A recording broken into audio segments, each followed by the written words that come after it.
Hello, everyone, and welcome to the Ideas Hive. My name is Kristen Anderson. I am the Chief Branch Officer of Ideas for Us, and we've got an awesome conversation for you today about the water crisis, a super essential topic here in Central Florida. We've got the amazing Chuck O'Neill here with us to talk about this. I'm really excited to get into it, but before we get started, I'm going to talk a little bit about what we do in the community. So if you aren't familiar with Ideas for Us, we are a global environmental nonprofit, and we work to develop, fund, and scale solutions that solve the world's most pressing environmental challenges. And what this actually looks like in action is educating the community, because you can't really hope to solve a problem if you're not first aware of it. And so this happens through our workshops and through our Hive meetings, where we bring in an expert on a topic to educate us. And then when we are in person, we would ask the community, how do we solve this global problem with a local solution? Right now we're doing this online, but we are going to bring it back in person, I think in August. So that's something to really look forward to. But we do that through the Hive, and then we take those solutions and turn them into eco-action projects, and we mobilize volunteers for boots on the ground action to combat these climate issues.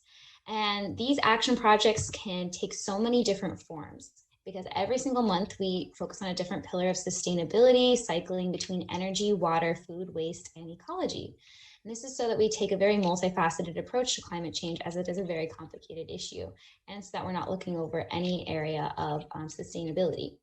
So every month we're doing these action projects, we're mobilizing the community, and we're giving people the opportunity to do something about these problems instead of just talking about them. And that's why we do this work, because we really believe that this information is essential for people to understand and to know, and that it should be very available to the community. So we're providing this information, but we're not just stopping there. We are also providing opportunities to do action alongside your fellow community members. So if you support this mission, please consider donating to us. You can go to our website, ideasforus.org/donate. And you can also find a project on there that really speaks to your heart. You can donate to that project, so be a donor for a specific mission, and we will get that done for you. And you can take part in making it happen. And you can also continue learning with us through our podcast. Also, all of our hives are on YouTube, so you can continue this conversation all month long through our YouTube channel and our podcasts. But today we're, like I said, talking about something very important, the Central Florida water crisis. And we have an incredible activist here, Chuck O'Neill. He is the chairman of the Rights of Water Committee, and he has done so many incredible things in our community, and we're so thankful to have him here. So Chuck, I'll go ahead and give it over to you. All right. Thank you, Kristen. Thank you, Ernest. It's a pleasure to be here and speaking again to the Hive. I was fortunate enough to speak with you all probably about 2 years ago with a hydrogeologist, Todd Kincaid. We had a really, really good discussion with the group. Today, we're going to be talking about the right to clean water and what that means, what it's all about, and how it's going to affect the community and the state at large. Next slide, please. I always like to start with this quote. It means a lot to me, from Margaret Mead: "Never doubt that a small group of thoughtful, committed citizens can change the world. Indeed, it is the only thing that ever has." And that's so true of our group, the Florida Rights of Nature Network, and it's true of the Hive and Ideas for Us. It really does take a small group of thoughtful, committed citizens to move things forward. Next, please. This slide, you probably have seen this. There are discharges coming out of Lake Okeechobee. Lake Okeechobee is where all our water in the south side of town, the surface water, moves towards the Kissimmee River. And the Kissimmee River empties into Lake Okeechobee. And Lake Okeechobee can only be allowed to get so high because the south side of Lake Okeechobee is bordered by the Herbert Hoover Dike that was built a long, long time ago. And if the water level gets too high, the dike can break and it would flood and kill thousands of people. So they discharge water east to the St. Lucie estuary and west to the Caloosahatchee River. So here's a scene of that water being released through the St. Lucie estuary into the Atlantic Ocean. Next slide, please. And what happens when they release this water from Lake Okeechobee that's loaded with, they call them nutrients, but that's kind of a euphemism. It's nitrates and phosphates. Phosphates from fertilizer, nitrates from both fertilizer and wastewater treatment facilities and septic tanks. And when it gets into these warm waters, for instance, Lake Okeechobee and St. Lucie Estuary, it's a great breeding ground for what they call blue-green algae, but it's not really an algae. It's cyanobacteria. It's a living organism. And it's one of the oldest living organisms on the face of the earth. So it's been around a long, long time. The problem is when this cyanobacteria, that's a freshwater organism, meets saltwater, it begins to die. And when it begins to die, it throws off a substance called microcystins. Those are neurotoxins that, when breathed in over long periods of time, can cause ALS, Parkinson's, and Alzheimer's disease. So they, for instance, in this area where we're seeing this, TC Palm reported that they did a scientific study. They tested with nasal swabs 121 people who live near this area, and 115 showed signs of these microcystins. So it is a pressing problem. Next, please. Another thing that happens with overloading of nutrients in the water is oxygen depletion. That these fish actually die of suffocation. They can't get enough oxygen in the water to breathe. We saw this recently in Biscayne Bay, where the oxygen level went to 0 and it killed massive numbers of fish. So this is another water pollution problem that we have here in Florida. Next, please. And then you're probably familiar with this that happened in the Indian River Lagoon. The Manatee Die Off, over 700 manatees were killed this year. They say from lack of food in the seagrass, but it is also a likely culprit is the release of millions of gallons of sewage directly into the Indian River Lagoon. Many of these manatees died of sepsis. So it's really a disgusting thing that we're doing to their habitat. Next slide, please. Another problem that we see around the state of Florida is the destruction of wetlands. Florida had the most wetlands of any state in the country. We've filled in over half of those wetlands for development. Now that's happened, the permitting for dredging filling wetlands has been transferred. The authority has been transferred from the U.S. Army Corps to the Florida Department of Environmental Protection to speed up the permitting. And if anything, that permitting should be slowed down or stopped. And we'll talk more about that later. Next, please. Once again, here's a view of cyanobacteria in a heavily populated area.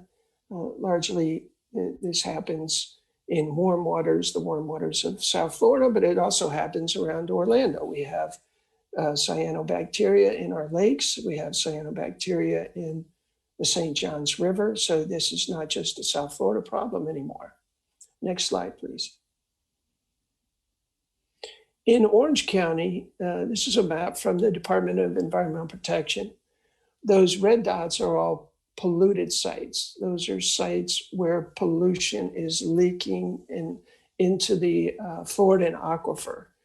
So we are not exempt from problems with polluting and pollution. We have excessive nitrates in our rivers, in our lakes, and this is something that we need to do something about. Next. This is a graph over 10 years of the nitrate level in the Wekiva River. You see the orange line down there at the bottom, that is the maximum concentration of nitrates in the Wekiva River that is acceptable. That's above that is where harm comes to not only plants, but animals, fish, and even people. So you can see that this is not a recent problem. This goes back a long time that the Wekiva River has been officially impaired, which is a nice word for saying it's polluted. Next slide. So this not only happens in the Wekiva River, but also the Econlockhatchee River. Again, down there at the bottom, the orange line is the safe level of nitrates. And you see that the level that is currently in the river is 3 to 4 times higher than the safe level. Next slide, please.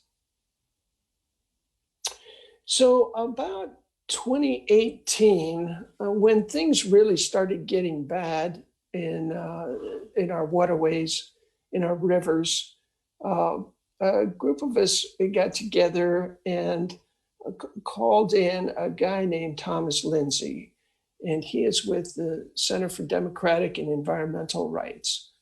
And I invited him to come down to my house in April of 2019 to talk to a group of advocates for clean water from around the state. These are friends from around the state, and that's my living room there. And Thomas talked to us for a good 2 days and told us some things that was really eye-opening.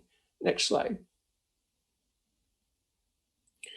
One of the things that Thomas talks about is that in our society, in our modern Western law, there are 2 classes of individuals. There are the rights-bearing individuals, and then there is property. So if you're a person under the law, you have rights. You have the Bill of Rights. If you're not, if you're property, you really have no rights. So it's kind of a binary thing, is rights-bearing or property. And when the Constitution was drafted, the people who had rights were largely white landowning males. And over the course of time, over 200 years, we have expanded that out so that now when we say all men are created equal, people agree that that should be not just white landowning men, but also women and people of color. So this is a rippling effect of rights from the drafting of the Constitution of the United States. And you can take it all the way back to the Magna Carta, when the king had all rights to everything. And then he decided to let the lords have some rights, and it's continued thus far. But where we are right now with nature really has no rights under the law. If somebody buys a piece of property, there is nothing in the law that says that person can't destroy that property if he gets a permit from the state. And you say, well, he's got to go through a regulatory process. And here's the problem. Next slide, please. The problem is we've built this system where of regulatory laws that regulates the destruction of nature. It regulates the descent and the destruction of our natural world to the point of failure. So it allows people, corporations, et cetera, to destroy our natural world at a rate that's acceptable. But who determines that rate? And I would argue that in a lot of ways, it's the same corporations that are doing the destruction are writing the laws. They are paying the lobbyists to influence the legislators that also these corporations are funding to get into the power to write the laws. So over where Thomas was pointing on the left, we get into this regulatory shoot, and I'm sure everyone on the phone has been in this, where we go to a meeting and where we're protesting or we're speaking against the issuance of a permit, and we all line up in behind a podium, and we have on red shirts and we have on green shirts, and one by one we go up and we talk for 3 minutes, and the people behind the dais say, well, thank you very much for coming. We're so glad that you came out and participated in the process, and now let's have our vote. And all in favor of giving this permit say aye. All opposed say nay. Silence. Permits issued. All right, everybody goes home. And this is this shoot, this regulatory shoot that we're in, where we stand up, we argue, and yet we're not heard. Next slide, please.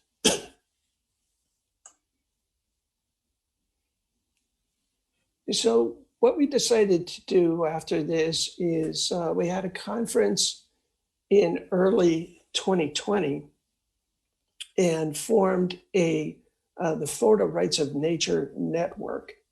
And that Florida Rights of Nature Network decided to push to try to get laws that recognize the rights of nature in different charters around the state. There are 20 charter counties in Florida out of the 67. And a charter is kind of like a constitution. So each charter county can pass things and amend things just like you would amend a constitution. And right after April, we had proposed to the Orange County Charter Review Commission that they consider a charter amendment that would grant rights to the Wekiva River and the Econ-Lockahatchee River. And what happened during the course of 7 months, the Charter Review Commission appointed a 5-person committee of their 15-person members. 3 were attorneys, 1 was a UCF biology professor, and 1 was a retired engineer from NASA. And they worked on drafting a rights of nature or right to clean water charter amendment. Next slide, please. This again is the Rights of Nature Network. This is an organization of statewide people who are advancing the rights of nature around Florida. Next slide. So in order to amend the charter, there are 3 ways to do it. A county commission can place it on the ballot. A citizens initiative, you could get petitions, which in Orange County, it takes about 100,000 petitions to get something on the ballot, or you could go through the Charter Review Commission. And as I was saying, we went through the Charter Review Commission and were able to move that forward into a committee, and it was studied for 7 months. Next slide, please. This is actually the Charter Review Commission in Orange County that studied the issue. There were 15 members on this commission and a 5-person committee. Next slide, please. So after 7 months, they came up with a draft of a charter amendment that would be voted upon by the entire public. There are 1.4 million people in Orange County. Orange County is larger than 10 states in the United States population-wise. So it's a huge county. And on March 4th, they voted for the second time, had to go through 2 readings, to place the right to clean water as Charter Amendment 1 on the Orange County ballot. Next slide, please. Now, here's a happy group of people after that vote. Some members of the committee were there, and some members of our Florida Rights of Nature Network were there for this photo that was taken in the Orange County Administration building after that vote. And I'd like to say there's a young lady there, an attorney, Nikki Mims, and she was on the committee that studied this, and she is the one that proposed that the rights, the 4 rights that were granted to the Wekiva and Econ be granted to all water bodies in Orange County. And it was really her input that expanded that proposal out from just the Wekiva and Econ River to all water bodies, including lakes and streams in Orange County. Next slide, please. This is what the charter amendment looked like as it was passed out of there. And it did two things, really. The first was that it acknowledged, it recognized that the rivers, the water bodies, the natural water bodies in Orange County have four rights: the right to exist, the right to flow, the right to be protected against pollution, and the right to maintain a healthy ecosystem. That was the first part of it. And the second part of it, next slide, please. Up at the top, it says that all citizens of Orange County have the right to clean water by having the waters of Orange County protected against pollution. And it also created a standing that any citizen of Orange County who had lived in Orange County for over a year could sue, could bring a lawsuit against a violator of the rights. So if they felt that they could prove that a particular party was polluting or violating or destroying the waters of Orange County, they themselves individually could bring a lawsuit to sue that party for relief and go directly to the courts, not to the Department of Environmental Protection, not to the state legislature, but directly to the courts and say, listen, this particular company is destroying this water body in Orange County, and I do not agree with it, and I believe they should be stopped. So these rights, I look at this very much as an empowerment of individuals. Now, any citizen can now bring an action in Orange County, and this is where we are the only county in Florida where you can do this. Next slide, please. This was the third page of it, and it just went into certain details about how things were going to happen. But it also says that that this amendment, this charter amendment, went into effect the day it was passed. So it did not require any enabling legislation. It did not require any vote from the Orange County Commission. It is in the charter. You can look in the Orange County Charter today and see that it's there. Next, please. So we went through a process, and Ernest and I were talking a little bit before we started about campaigning for people to vote yes for Charter Question 1. And with Lee Perry and Ernest, we were on a program with Ideas for Us during the campaign. So it was an educational process to educate people what was meant by the right to clean water, what it was all about. And when November 3rd came around, we were delighted to see that over 89% of the voters in Orange County voted yes for the right to clean water. And then it came into existence and became part of our charter. Next, please.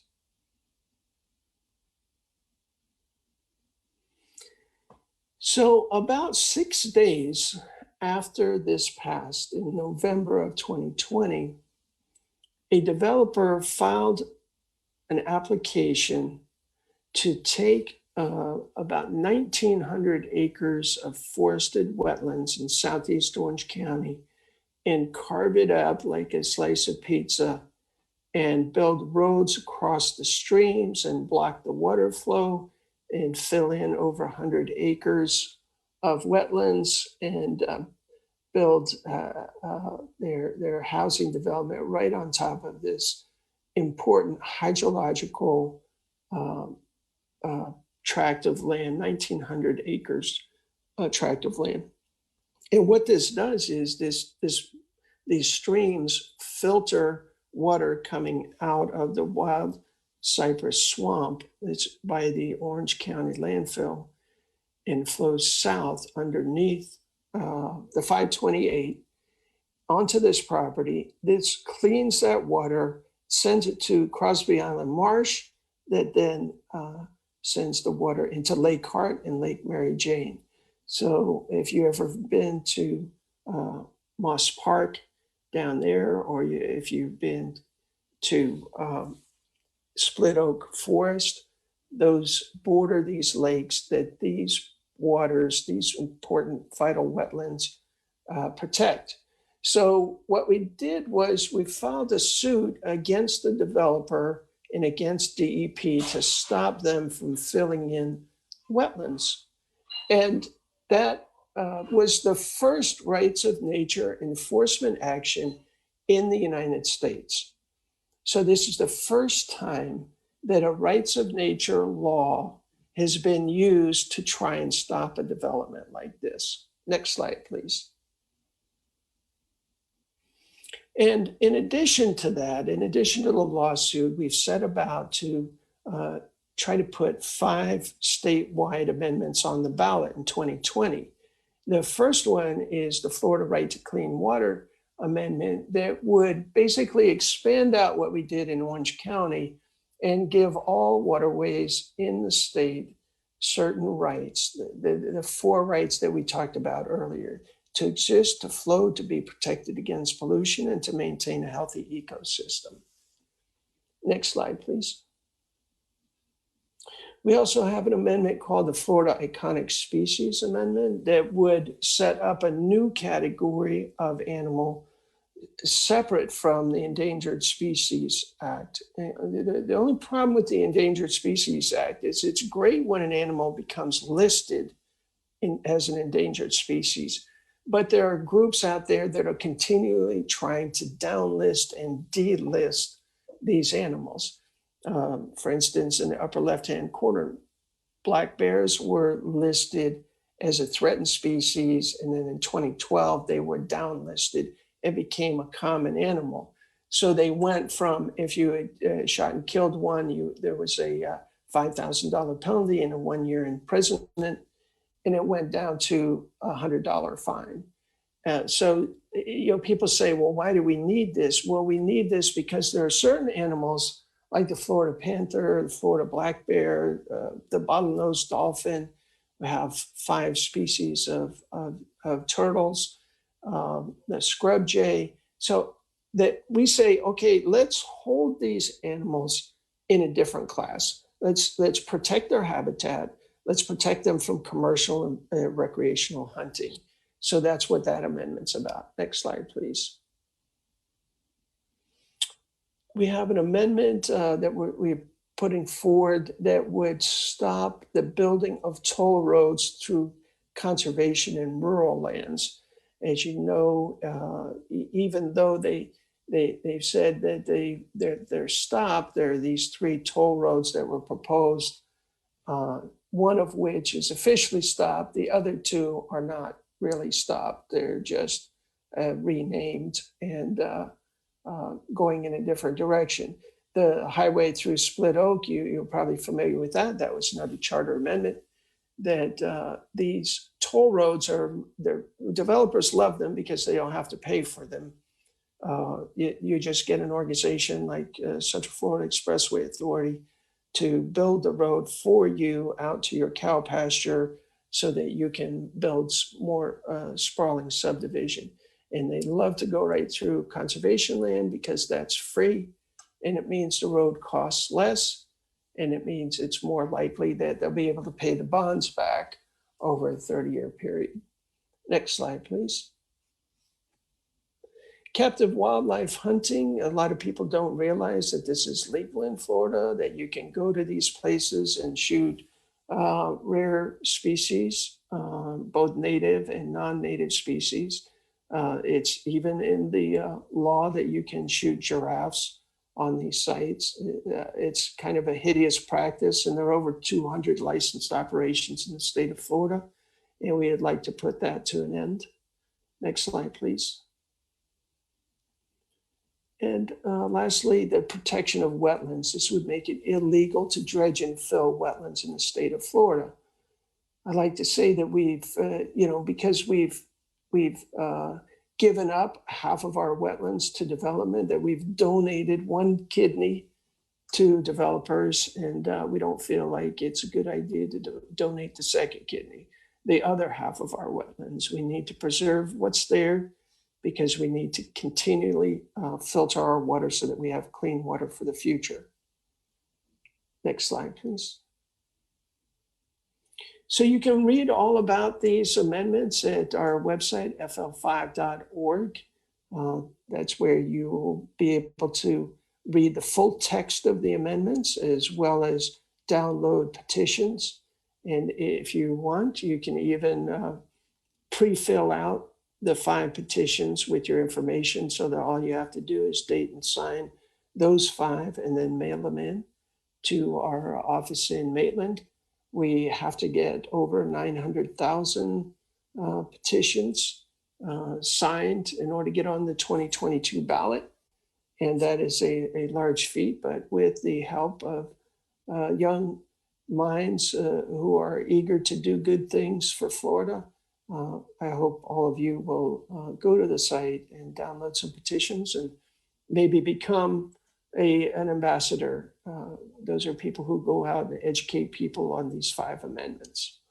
So with that, Kristen, I would turn it over to you for questions and answers.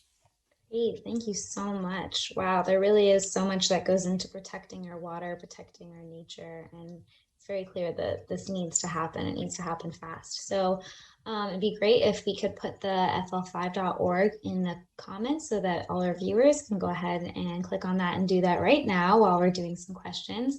But please also go ahead and put your questions in the comments now, and we can go ahead and start this conversation. But thank you again, Chuck, so much.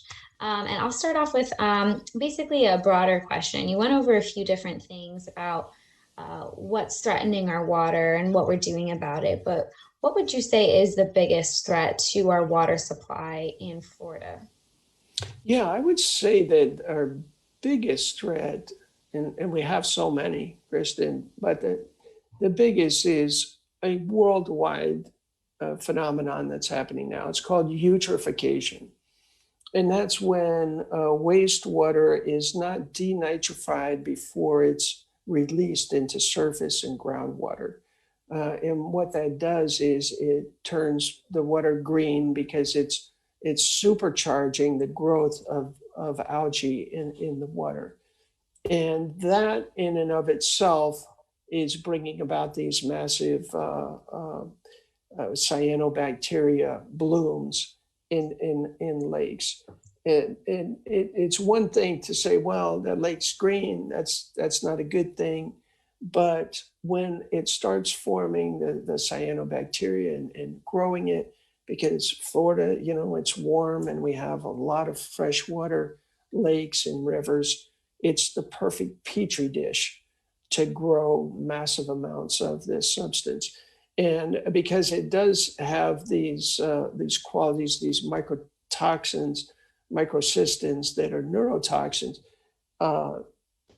that is we don't really know how many people have Alzheimer's because they've lived near these, but we do know that if you, from a study that was done in New England, if you live near one of these water bodies, you are 20 times more likely to have Parkinson's, Alzheimer's, and ALS than someone who does not live near those. So that is a clear and present danger to the health of our citizenry. It also is a cause for concern when we're looking at budgeting for healthcare, which is a huge concern. We don't need to be making people sicker. We need to be making people healthier. And the way to do that is to stop polluting our water so that we're all drinking clean water and living around clean water. Yeah, absolutely. And with eutrophication happening to our surface water, that's a huge use of our personal water as well as groundwater with sea level rise and then sea level saltwater infringement into our groundwater. It's like our surface water is in trouble and so is our groundwater. So we really need to focus on protecting both. We got a question from the comments. How does Rights of Nature Charter Amendment in Orange County affect the 13 municipalities within Orange County? There's a great question. The charter amendment in Orange County, the way the Orange County charter is set up, and I've got a bug flying around. I apologize to all the vegans if I grab it, but each of the 13 municipalities has to conform at a minimum level with the standard of the rights of nature that has been passed in Orange County. So for instance, in the city of Orlando, they can develop more restrictive criteria to protect waters, but they can't develop less restrictive. So in the charter amendment is kind of the floor of protection throughout all of the cities. So if you live in Winter Park, or you live in Maitland, or you live in Orlando, you are also empowered by the Right to Clean Water Charter Amendment. So they can become more protective, but they cannot become less protective than the county. Now, will the county enforce that on, for instance, let's say the city of Orlando? That's a question that remains to be answered. Yes, thank you so much. Another question says, well, this part is a statement. This is all really interesting. Thank you so much. And then the next part says, what are your opinions about water pollution due to storm drain runoff? Yeah, another big problem, because you have nutrients and nitrates and phosphates that come off of lawns into gutters, and through storm events they wash into different. Sometimes they'll go into a retention pond, but sometimes, like in downtown Orlando, a lot of those stormwater pipes feed directly into the lakes. So if you've got runoff from stormwater that's picking up pollutants, for instance, if it comes off of streets, you've got petrochemicals in that water, it's going straight into the lakes. Now, one thing that makes it even more disgusting is around the city of Orlando, there are these drain wells. And what therefore is, when the water level rises up to a certain level, you'll see these large pipes sticking up. And when the water rises up to a certain level, it drains down into that pipe and it goes directly into the Florida aquifer. Well, the problem with that is there are a lot of people that use that for a drinking source of water. So they're drinking diluted petrochemicals, lawn fertilizers, pesticides, and things like that. And that is not a healthy situation. What should happen, is that those lakes should be basically replumbed such that the overflow does not go into the aquifer, that it goes into a large body of surface water where it can be treated before it goes anywhere. So that is, a serious problem that you'll never hear anybody talk about, either at the county commission or the Orlando City Council. Yeah, that is actually a really good point, and kind of going into my next question. We talk a lot about pollution, and I heard a statistic today that in Central Florida, 90% of our water bodies are impaired. So where is this information? Why doesn't the public know about this, and how can we make this information more available for the general public? Mm-hmm. Yeah, that's a great question. Why, the first part A is, why isn't it known? Why don't we hear these things? The wastewater from Western Orange County and the city of Orlando go to a facility called Water Conserve 2 down on McLeod Road. And then that wastewater is pumped out to Water Conserve 2 in the middle of the Wekiva spring shed, where it's discharged into pits called rapid infiltration basins. So that water drains into the upper Floridan aquifer and moves northeast to the springs at Wekiva Springs and Rock Springs and the springs that feed the Wekiva River. We've been fighting for about 8 years to get the city of Orlando and Orange County to clean that water up before they discharge it into those rapid infiltration basins.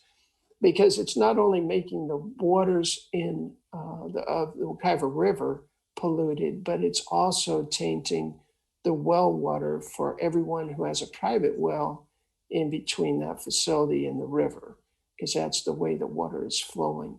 So why do we hear about this? Well, we've been, talking to the city, talking to the county, asking them, please upgrade that facility so that it's discharging water at an advanced wastewater treatment level, not just 10. I don't get too. This is something for nerd night, I guess, but too wonkish. But they discharge it at 10 milligrams per liter, where the highest safe level is 0.286. So it's so much higher than what could be considered safe. And it's going right into the groundwater, and people are drawing it out with their wells and municipal wells. The start of the question before I started rambling, Kristen, was you say, why don't we know about these things? Why? Well, there's a considerable liability there for the county and the city, because they have, in essence, been, you could say, discharging tainted water into the waterways of the people of Northwest Orange County for so many years. And to admit it, they would have to admit that this is a bad thing, and it's been going on for years and years. Now, there are people who were part of this development of this who will tell you straight up, this is the worst thing that they ever did, was to be a part of this project. But you will not hear that out of the lips of our mayors. It's going to have to come from private individuals. Wow. Well, the longer we're waiting to really get this information called out and call out our leaders, the harder disaster will strike. We've seen it time and time again in history, and it's just a little alarming. But since we do have so much pollution to deal with, I was wondering if you knew of any success stories of reversing this level of pollution that we have here. Like, what could it look like to go back to a healthy water system in Central Florida? Yeah, that's another great question.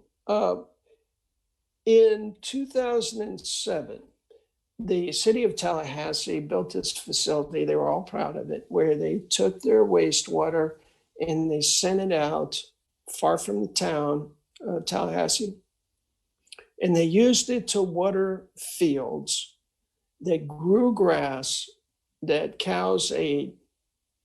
And this was supposed to be a tremendous breakthrough solution, because you could raise beef with this highly packed nitrate water that would supercharge the growth of the grass.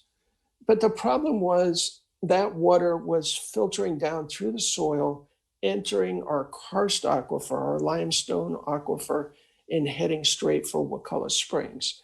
So what they did there was they did a dye trace study where they put dye in the test wells at the spray fields, and the dye showed up days later in Wekiva Springs. So what Tallahassee did was they spent over $200 million denitrifying the water in their wastewater before they sprayed it on their spray fields.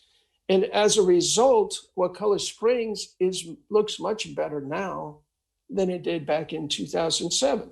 So the technology has only gotten cheaper since 2007. It would not cost $200 million in Orange County.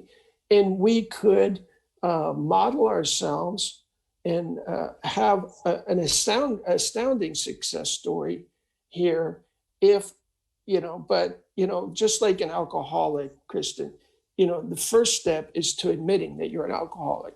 And for the mayors to say, we have a problem. Okay, we have a dirty water problem in Orange County. That's the first step. Now, if we could get to that point, and I'm hoping not one of your members will have to get elected as mayor in order for that to happen. I mean, because I'm starting to believe it may take that. But if we get to the point where they admit there's a problem, they say, okay, let's find a funding source where we can denitrify this water before we put it in these rapid infiltration basins and it goes up to the Wekiva River. And if they did that, then the Wekiva River would go back to being that crystal blue, clear water that it once was, that it was when I was a kid. That's what I remember, is a white sandy bottom and crystal blue water. And the water coming out of Spring Head was just so blue, it was almost indigo. That's what I remember. But I go there today and it's just this disgusting green color with mats of algae on the floor. And I'm not saying it's totally due to the Water Conserve 2 facility, but that's the largest single point source of pollution in the Wekiva Spring Shed. That is the largest one. And it's controlled by us, by the county, by the city of Orlando. So we should be able to do something about it if we just had the political will. Yeah, absolutely. So you heard it here first, folks. Please run for mayor and do something about this. Because Please. Obviously that's what it's going to take. It's going to take people who know about the issues, who are ready to do something about it, and also all of us to vote for those issues to get our voice heard and more. Also going off of that, what we can do as individuals, a question from the comments is, what do you think we can do as individuals to promote more environmental action for clean water? I think for many people, these problems feel so big to tackle that it's easier to just ignore as much as possible. Yeah, and that is a great point. That it's overwhelming. All right, it is. I mean, I became the natural resource chair for the League of Women Voters back in 2012, and was able to study it up close and talk to the decision makers and get some of these facts and figures. But it's taken a long time to realize that what we have, our system that we have, is not working. So most people you talk to, they say, go to a county commission meeting and make your voice heard. That is important, right? That's important. But we really need to change the law. And that's what we're trying to do with the statewide amendment. So an individual who wants to get involved could go to fl5.org, click on the Join Us link, and there's a button that you can press to become a Right to Clean Water ambassador. And we meet every Thursday at 6 o'clock via Zoom, and we've been doing this for over a year now. And we talk about different places where we can gather petitions and move these counties and cities and municipalities forward to recognizing that that there is a need for a right to clean water, just from a purely egocentric standpoint, that there's a right, that we need a right to clean water, and then altruistically, but to our own benefit, nature must have more of an equal standing, at least some type of balance with commerce and industry. Because right now it's a situation where you have a rights-bearing entity versus property. And over and over again, we see this play out, especially in Central Florida. I mean, I don't need to tell anyone who's listening what's happened to our community, you know, where you see these beautiful forests getting leveled, you see wetlands being dredged and filled, and these massive housing tracts. We all, I think, have heard of Split Oak and how they want to run a highway right through Split Oak. You know, we really need to build up a body of law in the state of Florida where nature has some rights, at least, maybe not the rights of a person, but it at least has some legal rights that either you or I or anyone listening can go into court and bring an action, a legal action to defend. Yeah, actually, that's a great point. And going off of that, another question we have here is, what can be done at the state level to work with the Republican majority and pass legislation to protect Florida's water? Kind of answered that, but just to kind of be specific. If somebody knows something that can be done with this current legislature that would be positive for water, I'm all ears. You know, I would love to do that, and I would stand on the highest mountain. Well, in Florida, that's not very high, but and with a megaphone, say, "Hey, everyone, do this." But the reality is that the legislature is largely dominated by the Florida Chamber of Commerce, you know, Associated Industries of Florida, these major groups that really write the laws. And when I say they write the laws, I mean they write the laws. Their lobbyists write the actual laws. They hand it to a representative, and the representative introduces it, and then the other representatives vote on it. I think we're about to go through another redistricting process, and I don't see it getting any better, really. If anything, it will probably get worse over the next 10 years.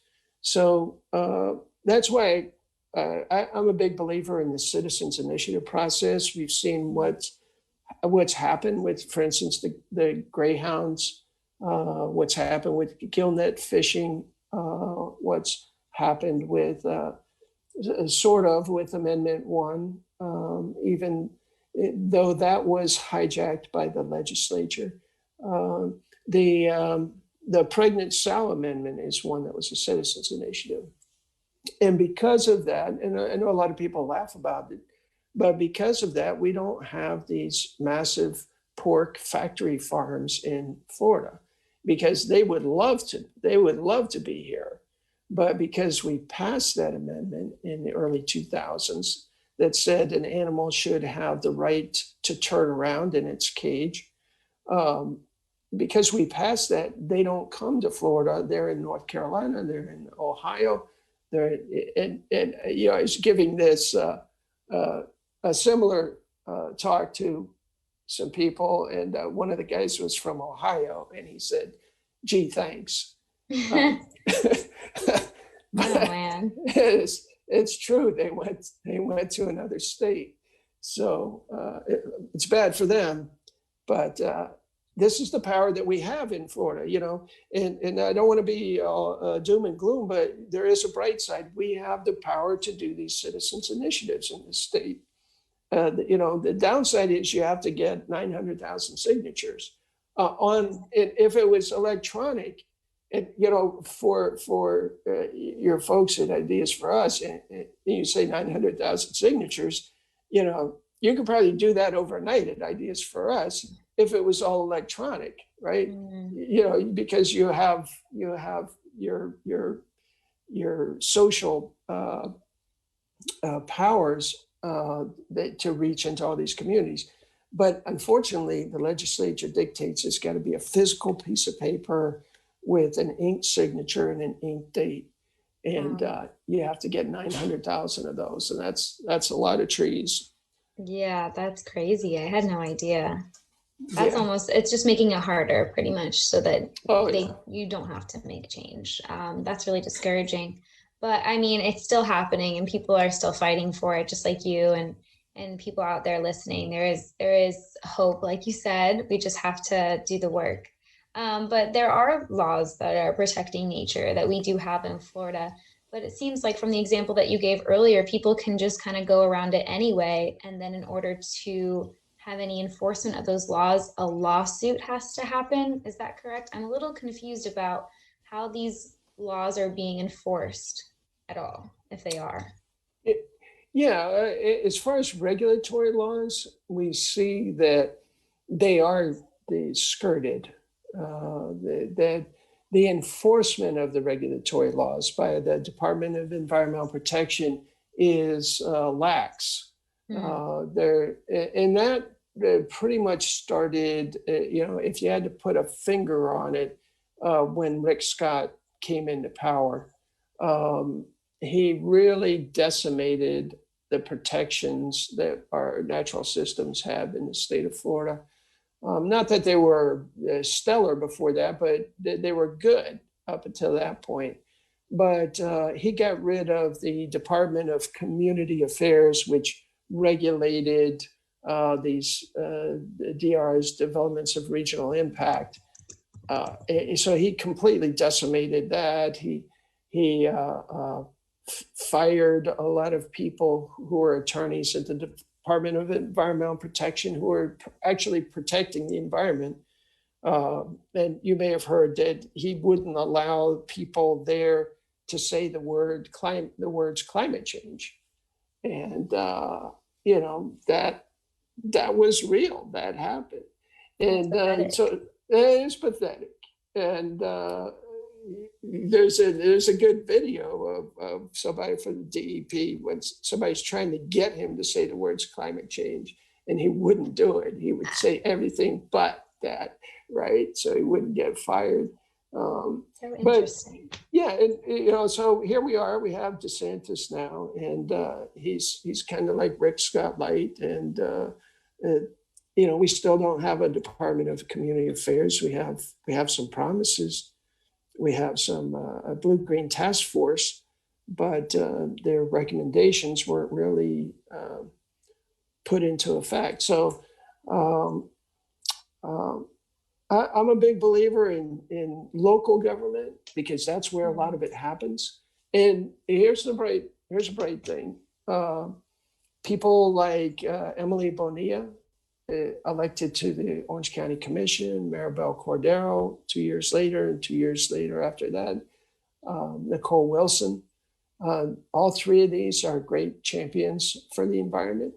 And we need to elect, if we elect one more, then we'll have 4 out of 7, which would be a controlling interest, so to speak, in the Orange County Commission. And that's something that we can work towards. It's a doable achievement here in Orange County, is to get somebody who's really good on the environment in this next election. Yeah, and we are approaching an election year in 2022, so that's something to look into, everybody. Educate yourself as this information is coming out. We'll be talking a lot more about it getting into this year. This next year. So, stay up to date with us. But to close out, talking about the individual and specific people, should we be working to conserve our water? And if so, is there any suggestions for that? What does the individual have, the role of an individual in this crisis? Yeah, I think we all have a responsibility to conserve as much as we can, to not do things that intentionally harm the ecosystems around us. We can all do those things, but what I would call upon the people who are in the Hive and Ideas for Us, that this is a special group of people. Right. And I don't want to give anyone who's listening the idea that if they don't drink bottled water, that's enough, and I'm satisfied with that. If you're watching this, you have the capacity to change the world. And that's really where we need to be, right? We need to be in a place that we're not looking at our own personal consumption. We're looking at changing laws and putting people into power and moving the rights of nature, for one, forward, developing that body of law, becoming attorneys, representing the interests of people who are suffering from environmental injustice, who are, suffering from, they're drinking polluted water. This is the kind of people, the kind of person that's in Ideas for Us. And so I'm not going to let anyone on this podcast off with feeling good about themselves because they don't drink bottled water, right? I'm not saying that that's not important, but you need to do more. You need to get engaged. You need to learn about what's going on, and you need to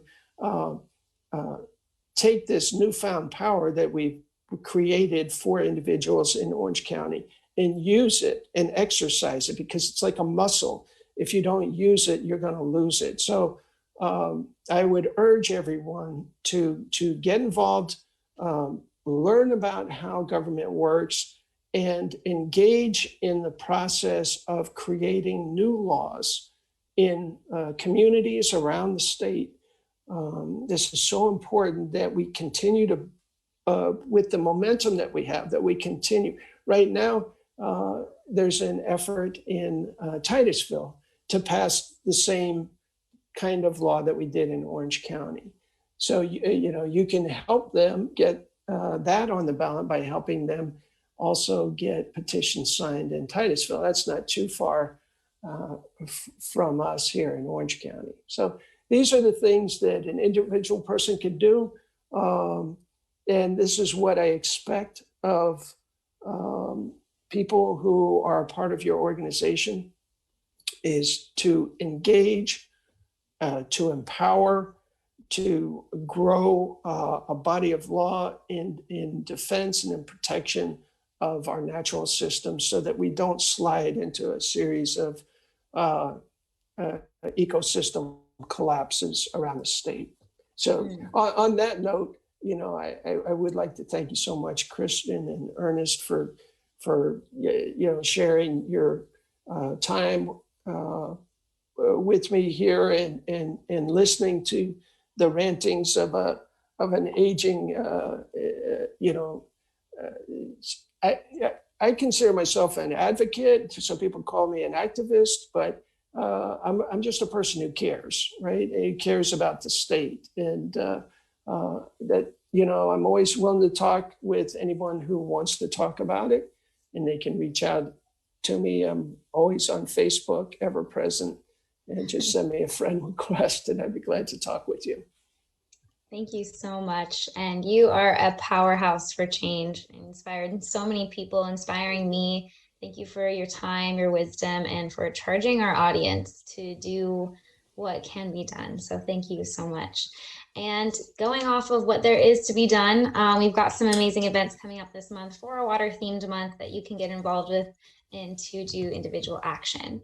So we've got a storm drain labeling event. We talked about storm drain pollution. Well, you can come out with us and Commissioner Wilson to label a bunch of storm drains in District 1 to make sure that people are not dumping their waste. That's going to be on Friday, July 16th in the morning. You can sign up through that on Eventbrite or our Facebook. And then the next day, we're doing a shoreline restoration project over at Overlook Park in partnership with Conserve. This is thanks to our support from One Tree Planted, one of our amazing partners and supporters.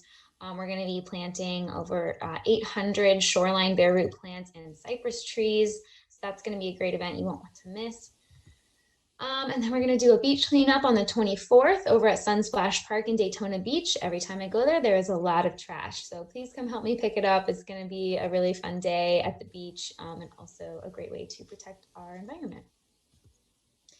And then at the end of the month, our amazing team of Orlando Eco Organizers are going to be leading a workshop talking about the water crisis and a few different sectors that go into it. So coming from the research that all of them are doing, we're going to be having a conversation, making it very discussion style, and also giving out some supplies that you as an individual can reduce your water consumption, such as faucet taps that you can put on your sink to reduce the flow and different things like that. So there's so many different ways to get involved, and there's so many more things coming down the pipeline. So please stay updated, please stay involved. And if you have any questions, feel free to reach out to me, or if you have any ideas for any projects that you'd like to get done, you can email this email, or just come out to our next Eco Action Day and plan it with me. So thank you all so much for being here, and I'll see you next time.